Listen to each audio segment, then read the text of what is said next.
Hey, Micah Rimshaw here. It's pretty early. It's about 6 o'clock on Monday morning, and today is the first day of a really exciting project, a brand new album for a wonderful Spanish singer called Natalia Ferron. We've got 5 days to record this. It's all going to be live. The lineup is drums, double bass, piano, acoustic guitar, electric guitar, vocals. That's all happening live. Everything's in the same room apart from the electric guitar. So drums, piano, double bass, acoustic guitar and vocals in the same space, which is actually going to be great. Initially you could think, well, the spill is going to be a bit of an issue. It's not. It's going to be fantastic. So then we've got some horn overdubs in a week or so. I'm just going to walk you around the setup in the control room just very quickly. Okay, so I've got my coffee and it is early, so I really need that. Okay, so this is a really basic setup. I did all of this yesterday. I like to try and be prepared, as you do. So drums are coming in. A lot of them are going through the SSL, just the preamps on here, which I really like. So we've got a kick in and a kick out mic. They're being bussed to one track in Pro Tools. Same with the snare drum, top and the bottom, again going to one track using the track buses on here. Then the toms, the same. I think we're 3 toms. I'm not sure, that might change. I've got a mic I've called Versed, which is just a 57 over the bass drum aimed at the snare. And I did a video on this for record production a couple of years ago. It's not an original idea, but it sounds great. So I'll put a link to that. You can check that out. That's just one microphone, and if you've got the right drummer in the right space, it just sounds amazing. You can basically just use that. Then the overheads, we're using the Decca for this project. So I've got a pair of 70s 87s in the main room. They're coming up on a pair of channels on here. These are valve mic amps. Excuse me.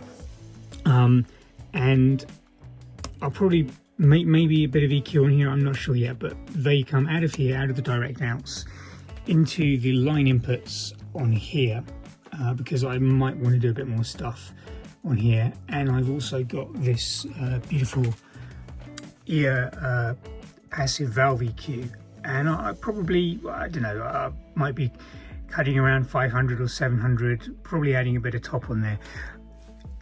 I might I don't have any problem EQing mics to make them sound how I want. I'll move the mics, we'll change the equipment, all of that we might change the mics. But if there's a sound I'm going for, I have no problem using as much EQ or compression or whatever it is, whatever it gets us to where we want to be. So that's sort of the setup for there. Hats, that's pretty straightforward, although I'm going to be using something a bit different today. I'm using a 441 dynamic mic on the hats for various reasons, so that's cool.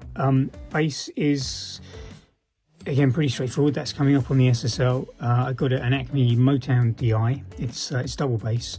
And then I'm using 2 mics. It's upright bass, so I've got a U47 FET on the bridge and a really special mic that Tim Paravicini made for me, valve mic, which is going to be on the neck, which is not very directional, and I've got the bass and the drums set up very close together, so there will be quite a lot of drum sound on that mic, and I've chosen those 2 because the off-axis stuff sounds great on them, so that's cool. Then we've got an acoustic. I'm going to take a DI.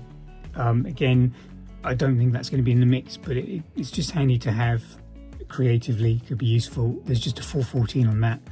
And then the piano is unfortunately, it's going to, for most of this stuff, the lid is going to be down, and I've got a pair of KM 184 little small diaphragm condensers on there.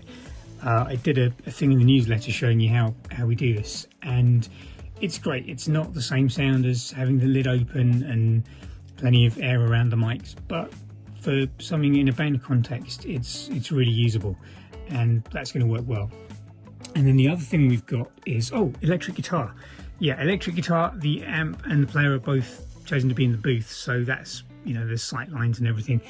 I've got a pair of Sennheiser 906s front and rear on there, and those are coming through the Decca. I love the sound of the Decca on amps, so that's cool.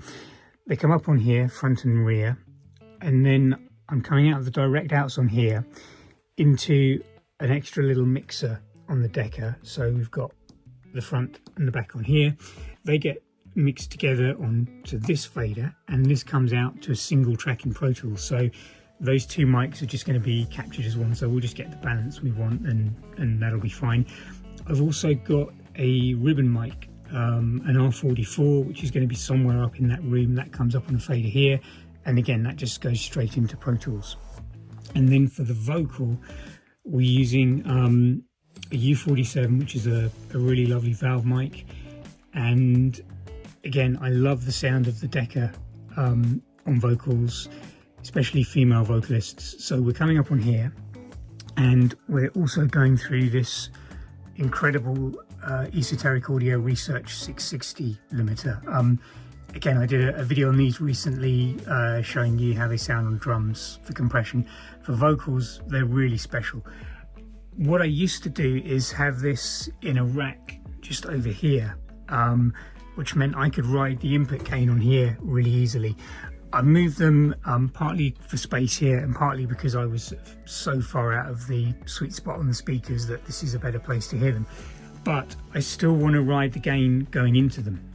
So what I've done, it's not really a compromise, it's pretty good. I didn't want any of the electronics of the SSL in the signal chain. I just really want to go as far as possible from valve mic amp into the valve preamp. Maybe there'll be a little bit of EQ on there, but probably not. And then out of here into the compressor. So I'm coming in on channel 24, which is here, in the insert return. So we're bypassing as many of the electronics as possible in the desk. So we're coming out of here. So I'm riding, this fader is basically gain after the mic preamp, but before the compressor.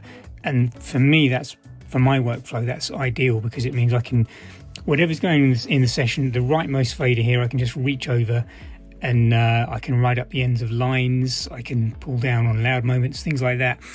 And hopefully Natalia, the singer, she won't be aware of any of that happening in the headphones. It should feel very natural and sort of invisible.